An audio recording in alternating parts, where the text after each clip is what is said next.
Hello, fellow traders. 'Tis I, TheRumpledOne, coming to you Monday, March the 29th. The year's 2021. Let's talk trading. Winning versus making money with Walmal.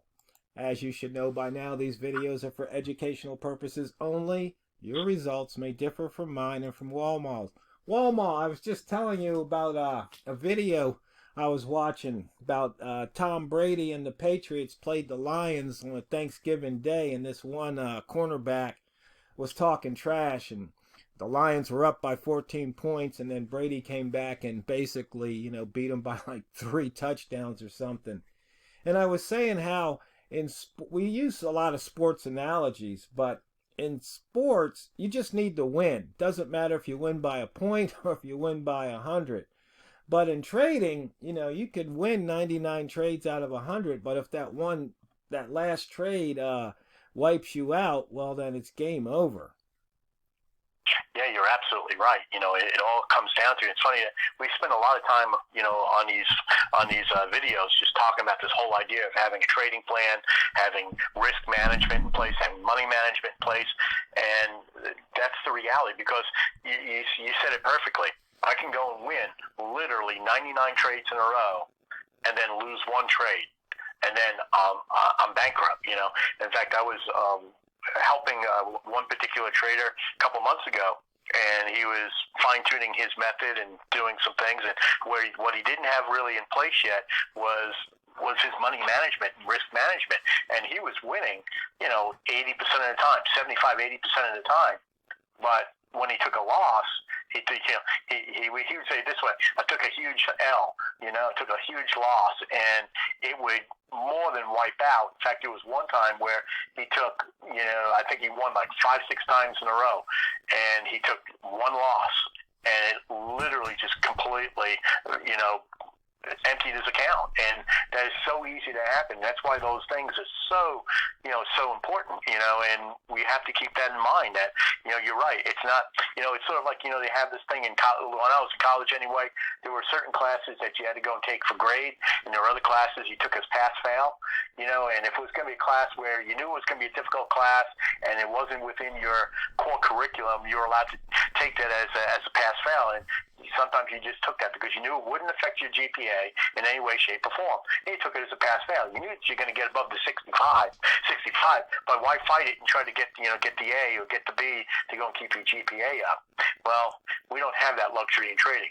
The reality is not only do you have to pass, but you need to go and pass with enough grade points so that when you do take the loss, because you will take a loss, that you more than cover it. And in fact, I think I was talking to you on Friday. Was it Thursday or Friday? And I was working on this new method that we've been talking about, together. And, I think I took like 3, 4, maybe even 5 losses, and just, but there were small losses. And then I went and took 2 wins, and both of them were really nice wins.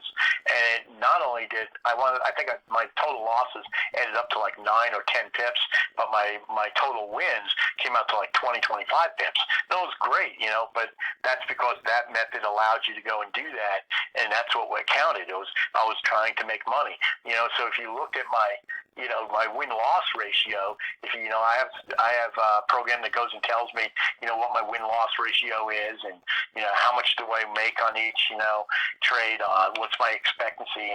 But you looked at my win-loss ratio, and it looked like I should have been trounced, because I only had like a 20 or 25% win-loss ratio. I only won 25%, and yet at the same time, at the end of the day, it was a good day.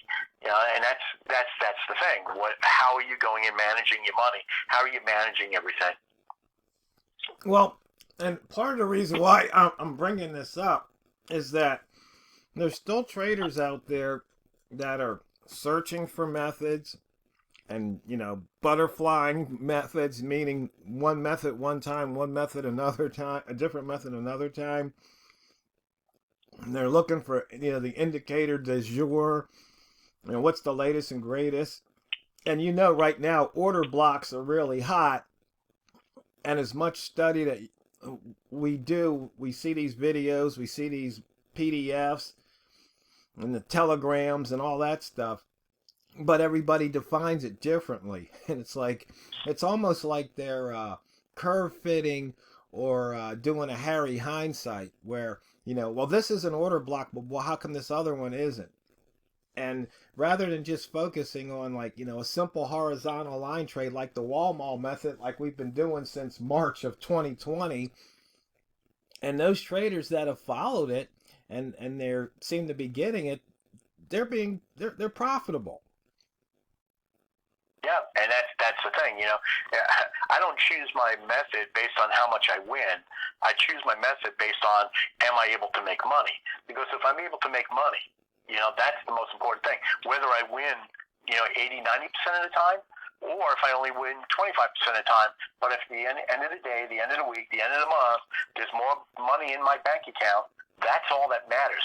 Because I'll be blunt here, I'm not doing this for entertainment. Okay, this is not a sport that I'm doing just for the value of going and sitting there and playing a video game. This is not a video game. This is real live money. This is how I put food on the table for my family. This is how I'm taking care of me and my family, and that's what's important. So, to me, it's all about the money. It's got nothing to do with the winning. Now, it turns out that because of the methods that I tend to employ, the more I win, usually the better off I am. Now, the thing I was playing with on Friday was something totally new, but using the Walmal method, I know that, typically speaking, I think my worst month with it was like 72% win ratio, and my best was something like 90, 92 or 93, and that was across an entire month. And so I know that, if I stay in that range, I'll do very well. So, yeah, of course, winning matters in that sense, but at the same time, I could choose another method. There are fellow traders that are out there that that are looking for a more strategic type of thing. Not strategic, but that's the wrong way of saying it, but more of swing trade type trades. And then those guys, a lot of times they'll go into a trade and they're out. Go into a trade and they're out. Win. Go into a trade and they're out, and then they lose 2, 3, 4, 5, 6 times in a row, and with very small stop losses, and maybe they're down 10, 12 pips, but when they finally catch that winner and they stick in with that winner, they can go and pick up 20, 30, 40 pips. I've even seen one guy pick up as much as 50 pips. That can happen, but that's that method of doing it. So it's for him, winning is not everything. What's important is trusting the method, staying with the method, and then and going back and statistically looking at the method and saying, yeah, I'm going to go win X number of times. Yes, it may be small in comparison to the number of trades I make, but my expectancy is so high, I'm able to make money on it. Yeah, and that's the thing, that traders just seem to lose focus on, and I'm not really sure why. A lot of times I think it's because of the way we're marketed to. There's just I saw some video came up, and something like Be the Story, I think, is the channel. And they had this one lady, I guess she made $1 million, and talk about making $1 million, and I guess it's almost like clickbait. You're gonna get people to come, look at your thread. It's like, back in 2002 or something, when I started the Never Lose Again thread over on TradeStation. Yeah, a lot of people came, but there was something of value there. It wasn't clickbait. Right. And that's what's kind of funny about that. Those types of traders. Unfortunately, I've met a lot of traders in my life, and and I'm going to bring it back a little bit. That they've unfortunately gone into this cycle of, okay, I'll try this method for a week. I'll try this method for a month, and instead of sticking with it, learning it, and learning how to manage the money properly with it, they wind up to just constantly out on the forums, constantly out there searching for the newest and greatest, looking for that Holy Grail. Well, let me tell you, let me just go and just be flat out right honest with everybody right now. Okay, and I know some are not going to like to hear this. There's no such thing as the Holy Grail in trading. Okay, let me go and clarify that. Meaning, there's not a foolproof method that you can go into and just execute, A, B, C, and you are guaranteed to go and make money. It does not exist. I know nobody wants to hear that, but that's the truth. Trading in the market is not a money machine. It's not it's not a one-armed bandit where you put the coin in and you're guaranteed to go and have a win at the end of it. It doesn't work that way. But what does work, and this maybe you want to call this the Holy Grail, what does work is putting in the seat time, putting in the money management time, becoming disciplined, and doing what statistically is proven to work. And that's why Walmal method works. It's because we can see statistically it does work. We have the statistics to prove it. Now what you have to do is have the guts to actually go and do it not for one day or 1 week, maybe not even for 1 month, but actually sit down and work it out. Because the way I trade the Walmal method is, a little bit different than the way you do it, TRO, because our personalities are different. So where my fear levels come in, we talk about, that first screen that you always put up, with the ROMO and the FOMO and all that stuff that's on it. The reality is those levels are different for every single person. There are some people that are out there totally fearless and they'll just go and jump in on anything, and there are other folks who have a little bit more fear behind them, and they dilly dally before they go and jump into the trade, and if that's part of who you are, well, okay, how do I make this method work knowing who I am? How do I go and figure out how to go and do this? Because, the problem is you got to go and work those things out for yourself. And once you work those things out for yourself, you can move on and you can actually start making some money. Maybe at first you're only making a dime. But the thing is, if you can consistently make a dime, what that means is over time you can consistently make $1, make $10, make make 100, make a G, and that's the thing. You just got to start somewhere and just become consistent. And I don't care if you're consistent making a penny. You just got to become consistent, and you got to stick it out, and you got to figure out, what am I doing wrong? What is it that I'm doing wrong? I was having a conversation over the week. I was going to say, or what am I not doing right? Exactly. And actually, and thing is, in trading, once again, the topic is winning versus making money. There's not a right or wrong per se. It's profitable or unprofitable.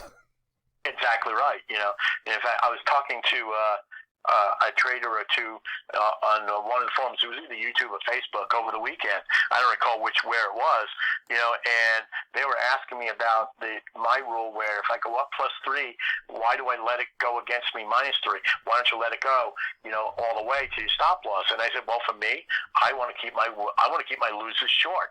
He, on the other hand, felt it would be better for him to go and let it go all the way against him. Do I think what he's doing is wrong? No, I mean, if you're able to make that work for yourself, go ahead and do it. I don't have a problem with that. There's nothing wrong with that. For me, though, I know that if I take a loss of 7 or 10 pips, and then I take another loss of 7 to 10 pips, I know that it messes with my psychology, and I start getting a little bit worried about taking the third trade. And now I'm sitting there trying to go and, I can, as they go and say, I get white knuckled, and, so for that reason, I'm not going to go, I don't do that. I'd rather just go and take a small loss and look for the next entry, and if I get the next entry, it works for me to go and do that, make up, and maybe even on the next trade. And I know you've seen me do this a bunch of times where I get into the trade, and there's nothing wrong with the trade. I get into the trade, I'm up to 3 pips or 4 pips, and I've made up my loss, and I look at it as, okay, bam, I'm out of that trade. Let me just get back to, break even for the day. Now I'm like, now I feel good because now I haven't lost money for the day. I'm back to where I started. And I'm, if I wanted to quit for the day, tomorrow I'm in the same position I was today. And that's not a bad thing. Yeah. And so, once again, the fastest 15 minutes in trading is just about over here. And so we're going to probably revisit this topic for the rest of the week. But the other thing is that I've got the what I call my PA simple chart up. It just has the sweet spots with the Walmal lines in the previous hour, high low, and there's nothing fancy here. There's nothing sexy, nothing that attracts the eye, and the traders go, they just kind of just pass over it. But the thing about trading, fellow traders, is it's not what you trade. It's how you trade it. So go out there and drain the banks. And this is TheRumpledOne, over and out.